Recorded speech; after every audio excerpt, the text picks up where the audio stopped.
Init naman. Excuse me, may naku po ba rito? Ay, ganda mo naman.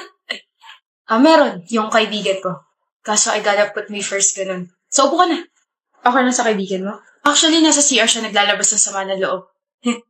Okay. I'm Philip. Hello. Pangalan mo? I'm Cornelia. Mag-enroll ka rin? Hello, pansinin mo naman ako. Mag-enroll ka rin ba? Yes. Mag-isa ka lang? Napaka-strong independent woman mo naman. Anong course kinukuha mo? IT. Wow, so techie. Techie? Techie. Information technology. Technology. Ako naman, ang kukunin kong course, Bachelor of Science in Your Heart. Huh? Ikaw ang kukunin ko. Yung puso mo, pupunin ko. Charot. Ito naman, biglang nangasim yung mukha. Nagbibiro lang ako. Pangit ang biro mo. Sungit. Ba't ka natatawa? May nasabi ba ako nakakatawa? Medyo nakaka-offend ah. Nothing. Grabe lang yung second-hand embarrassment na nakukuha ko from you. Ano? Pwede mag-suggest? Ano? Don't be like this to other people. Baka maging uncomfortable sila lalo na hindi ka nila kilala. Wait, uncomfortable ka sa akin? Yes. Learn to read the room. I'm not answering your questions kanina kasi ayoko makipag-usap sa'yo. But you're really makulit. Please don't take this in a negative way. I'm just educating you. Kala mo naman maganda. Maganda talaga ako. Tsaka nakalimutan mo na ba unang lumabas dyan sa bibig mo pagkakita mo sa akin? Ay, ang ganda mo naman. Kapal lang mo. Mukhang natapakan ko yata ego mo. Okay lang yan. Marami pang mangre-reject sa'yo. Excuse me. O pre na kasi mga ka dyan. Kapal lang mukha ng babaeng nakatabi ko, Ruben. Kala mo kung sino, napakayabang. Nagpakilala ako pero sinungitan ako. Bumanat lang naman ako, sabay pangit pala ng ugali. Kilala ko yun. Si Driana yun. Kanina pa pala siya nandito. Anyway, yung student ka kasi kaya di mo siya kalala, pero sikat yun sa buong school sa pagiging matapang tsaka may pinaglalaban, ganun. Teka, Driana? So, ang pangalan niya, Cornelia Driana. Baliw ng Cornelia. Driana Hernandez lang pangalan nun. Saan mo nakuha yun? Anak lang, pati pangalan pinagkait sa akin. Gano'n ba talaga kaayaw niya sa akin? Buwis. Okay lang yan, pre. Ganun actions ng girlfriend ko kapag uncomfortable siya sa isang tao. Ha? Girlfriend? Oh, 3 taon na kami. Huwag mo na ulitin, ha? Sige, Philip, puntahan ko lang yung girlfriend ko si Cornelia Driana. Hoy, Jessie. Thank you for calling me. How may I help you? Oh, I found your ID sa my field. Here you go. Wait, crush. Ilalagay ko muna sa calendar ko na pinansin mo ako ngayon. I said I found your ID. You found my ID? Yep, here. No, crush. You found me and then I found you. Okay ka lang? I'm not Jessie J, but I think you're now my flashlight. Light? Pero pwede din naman ako maging si Jessie Saragosa. Kasi parang di ko yata kaya pag sa buhay ko wala ka. Jessie Saragosa yun, di ba? Nauntog ka na naman ba? O ano-ano naman pinagsasabi mo? Sinusungitan mo na naman ako, kawawa naman ako. Paalog ka nga sa kaibigan mo para tumino ka naman. Matino ako! Sorry. Na-offend ba kita? Matino ako pero kapag kaharap kita ako ay nawawala sa sarili. Parang, Christian? Yan, ewan ko sa'yo.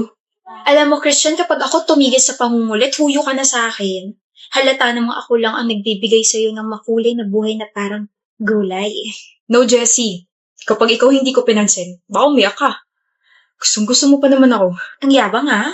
I'm gonna remove that smirk, Christian. Ipupusta ko puso ko. Hindi mo kaya. Puso? Bakit? Gusto mo na ba ako? Gusto? Let's see. Try harder, Jessie. You won't last long. Marap ka pa naman. Papansinin mo rin ako. Mukhang ikaw ang iiyak, boy, ah. Shut up. Pangalawang araw pa lang. Matirang matibay, di ba? Pero sa pagkakakilala ko kay Jessie, bro, hindi marupok yan. Mataas pride niyan. Kaya ako sa'yo. Pansinin mo na. Umamin ka na. We had a deal. Deal mo mukha mo. Parang ewan kung makangiti kahapon tapos ngayon, mas masama pa mukha mo kaysa sa akin na bumagsak sa prikal. Bahala ka. Baka maliit ka niyan. Ah, Bayan, kung uubo kayo, doon kayo sa labas. Yung virus niyo pakalat-kalat. Hoy. Okay, fine. I give up. Sorry for what I said and for how I acted. Pansinin mo na ako. Oh, Christian, nandiyan ka pala. Kanina ka pa? Hindi mo ba ilalagay sa calendar mo na pinansin kita ngayon? Na natalo ako sa challenge natin? Bakit ko ilalagay yun? Sino ka ba? Seryoso ka ba? Mamaya na pwede. May ginagawa kasi ako. Shoo! I'm gonna shoo away. Lagot ka, Christian. Hindi na siya yung Jessie na may gusto sa'yo. Tigilan mo nga, Koy. Nakakarindi ka. Parang ang demonyo dyan ng bulong ng bulong. I have some good news. Ano yun, Ace? Kasama ako sa math competition next week. Ay, paano? Paano, Brea? Highest ako sa exam, diba? In-announce pa nga ni Mom. Okay. I mean, I get to compete with other schools.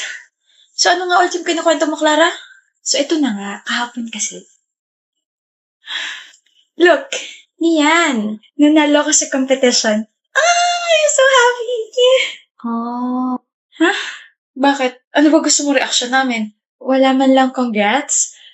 Para kasi hindi naman kayo masaya para sa akin. O diba sabi sa'yo, magdadrama na naman yan eh. Para naman kasi napaka-big deal ng congrats sa'yo.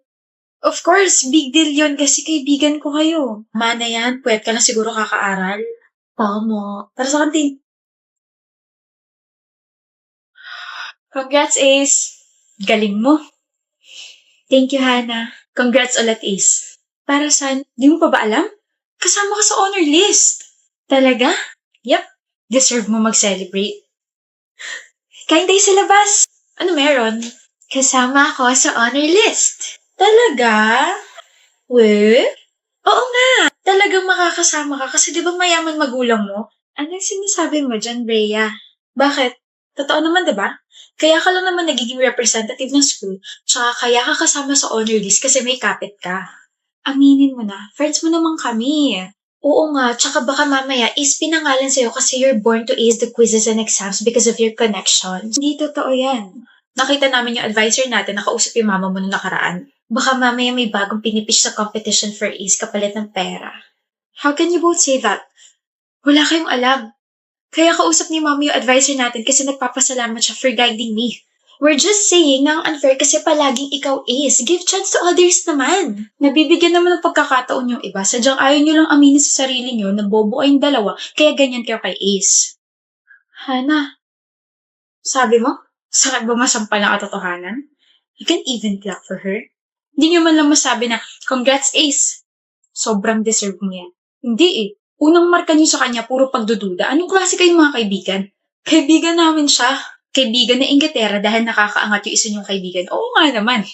Kaibigan nga talaga kayo. What about her connections? Matalino't masipag si Ace. Ganda-ganda mo talaga. Hindi naman masyado, babe. Yes, babe. Jamie! Oh. Marky! I thought you're with your family. Jamie, I can explain. Sige nga, let me hear your explanation. Hindi ko siya girlfriend. Of course, she's not your girlfriend. Nasa harap mo ngayon yung girlfriend mo. Right, I mean, she's just a family friend. Pero babe, ang tawag mo sa kanya. That's her name. Okay, I believe you. Yes, thank you. Do you really think na uto-uto ako? Napaniniwalaan ko yung mga pinagsasabi mo? Marky, my gosh, baby. You know that I'm pretty smart. Consistent honor student ako since high school and gumraduate ako ng magna cum laude. Malakas pa yung instincts ko, so bakit kaya ako nandito sa village ng babae mo? You're right. Bobo ka kasi magtago. You're careless and you're easy to read. Kaya hinuli ko talaga kayo para hindi ka na makatanggi pa, Marky. Look, hindi ko sinasadyang lokohin ka. Hindi sinasadya. Parang sinasabi mo na nagkabungguan kayo tapos sabay may relasyon na kayong bigla, ganun ba? Jamie, I'm sorry. Nangyari na lang talaga bigla eh. Nakakasuka. Sorry.